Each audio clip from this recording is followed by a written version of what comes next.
Chapter 10: Henry and the Free-for-All. James Henry Alden was a very rich man. His big mills stood just between Greenfield and Silver City.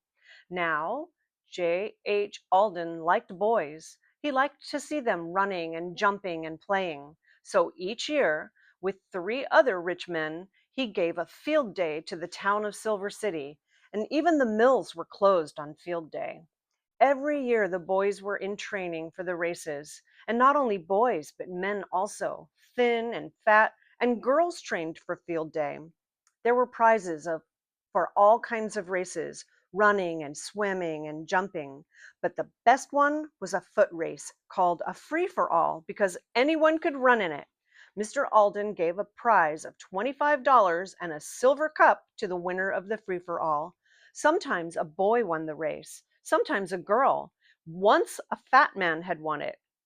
On field day, Henry was cutting the grass for Dr. Moore. Suddenly, the doctor stopped his car in the street and called to Henry. "Hop in," he said. "Today is field day, and I want you to see the races." Henry hopped in, and the doctor started the car. "I'm sorry I can't go," said Dr. Moore, "and I want to know all about it. I want you to tell me who wins each race." Soon Henry found himself sitting on the bleachers. By and by, a small boy climbed up the bleachers and sat beside him. Then a man called, "Free for all! Come and get ready!" "What is that?" asked Henry. "A free-for-all?" "Don't you know?" asked the small boy. "Didn't you see the one last year?" "No," said Henry. The boy laughed. "That was a funny one," he said. "There were 2 fat men in it, and some girls and boys. That boy over there won it. You should have seen him. He ran so fast you could hardly see his legs at all." Henry looked at the winner of last year's race. He was smaller than Henry, but he was older. Suddenly, Henry stood up and quietly left the bleachers. He went to the room where the boys were getting ready for the race. "Do you want to run in the race?" a man asked him. "Yes, I do," replied Henry. The man gave him some track clothes to put on. "Where did you train?" he asked. "I never was trained," said Henry. "These boys have been training all year," remarked the man. "Oh, I don't think I'll win," answered Henry, "but I like to run. It's lots of fun, you know." "So it is," said the man. "So it is." Henry could hardly wait for the race to begin. He loved to run. But at last the race was called. It was time to start. Henry was number 4. Now Henry began to think, "It's a long race," he said to himself. "I must go easy at first." The bell rang. Off went the runners down the track. In almost no time, Henry was far behind most of the other runners, but he did not seem to mind this. "It's fun to run anyway," he said again to himself, and he tried to see how easily he could run. All at once, he had another thought. "I have tried to see how easily I can run," he said to himself. "Now I'll try to see how fast I can run." Then all the people began to see how fast Henry could run. He ran faster and faster, and soon he passed the 2 girls ahead of him. Then he passed a fat man and a little boy. The number began to shout. The people began to shout, "Number 4! Number 4!" Here was the kind of race they loved.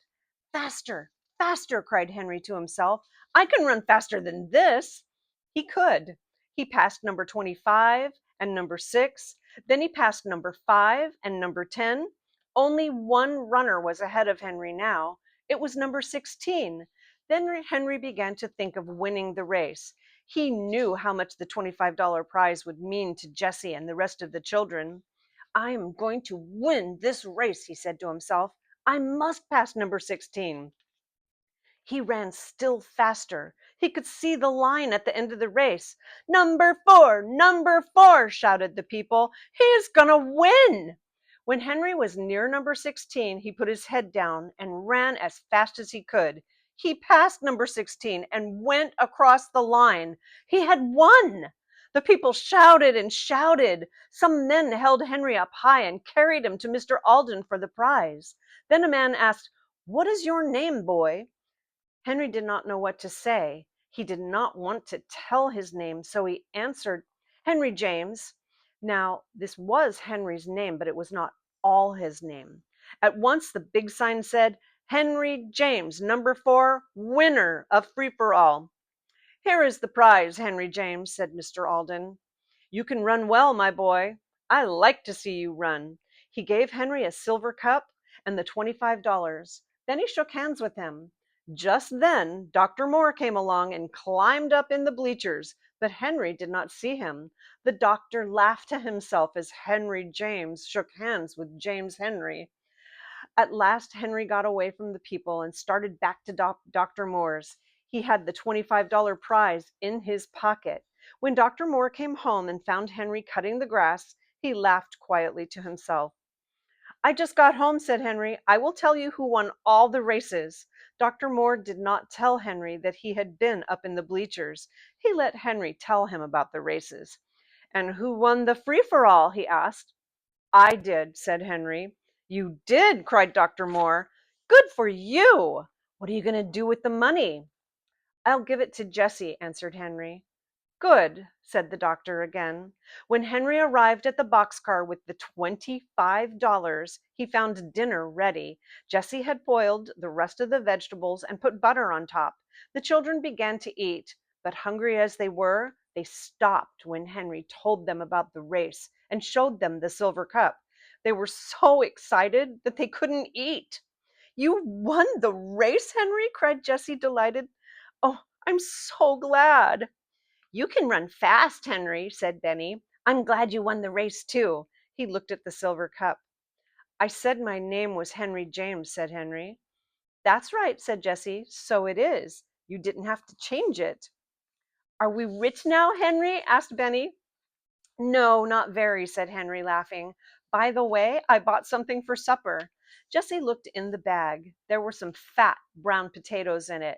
Ooh, I know how to cook these, cried Jessie happily. They will be good. You just wait. I can't wait, said Henry, laughing. Then he went back to work. After dinner, Benny played around with the dog. Benny, Jessie said suddenly as she hung her dish towels up to dry, it's high time you learned to read. No, said Benny. No school now. Jessie laughed. No, she said. You can't go to school, but I can help you. I wish I had a book. We could make a book, said Violet. We have all the papers left from bundles. So we could, replied Jessie. So what could we use to make the words? We could use a burned stick out of the fire, said Violet. So Jessie put the end of a long stick into the fire and burned it black. Then she used the burned end to make words. Won't Henry be glad when he finds Benny can read? Cried Violet. Now, Benny did not want to learn to read, but he liked to watch the girls make the book. Jessie made the words see, S-E-E, me, M-E, in the book. She called Benny, but he could not tell see from me. Don't you see, Benny? Said Jessie. This one has an S. It says see. This one has an M. It says me. But Benny did not see.